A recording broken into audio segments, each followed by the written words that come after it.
Shut up and sit down. चलिए आइए अब हम लोग पढ़ते हैं 8.1 डेफिनेशन ऑफ लैंग्वेज न्यूज़पेपर। भाषाई समाचार पत्रों की परिभाषा क्या है, आइए ये देखते हैं। By language newspaper we mean newspapers published in different languages spoken in the country. भाषाई समाचार पत्र का अर्थ है देश में बोली जाने वाली अलग अलग भाषाओं में प्रकाशित समाचार पत्र। तो जिस क्षेत्र में, जिस एरिया में या जिस स्टेट में, या आप सिटी कह सकते हैं, वहाँ पे जो भाषा लोग बोलते हैं उसी भाषा में समाचार पत्र को लैंग्वेज न्यूज़पेपर कहा जाता है। They are also called regional newspapers. इन्हें क्षेत्रीय अखबार भी कहते हैं। In India, language papers are published in more than 100 languages. Bharat में 100 से अधिक भाषाओं में भाषाई समाचार पत्र प्रकाशित होते हैं।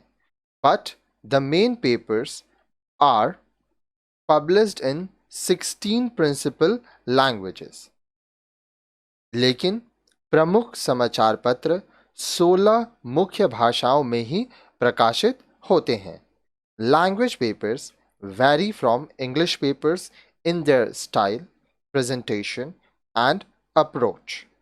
शैली, प्रस्तुतिकरण तथा विचार के लिहाज से भाषाई पत्र अंग्रेजी पत्रों से अलग हैं।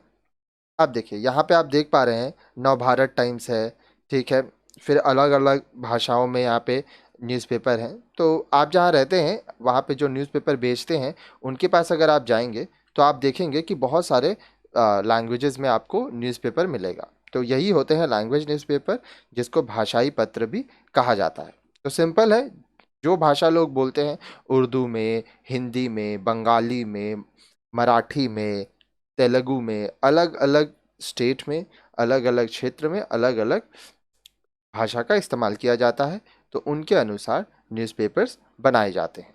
अब नेक्स्ट वीडियो में आप देखेंगे 8.2 differences between English newspaper and language newspaper. अंग्रेजी समाचार पत्रों तथा भाषाई पत्रों में अंतर।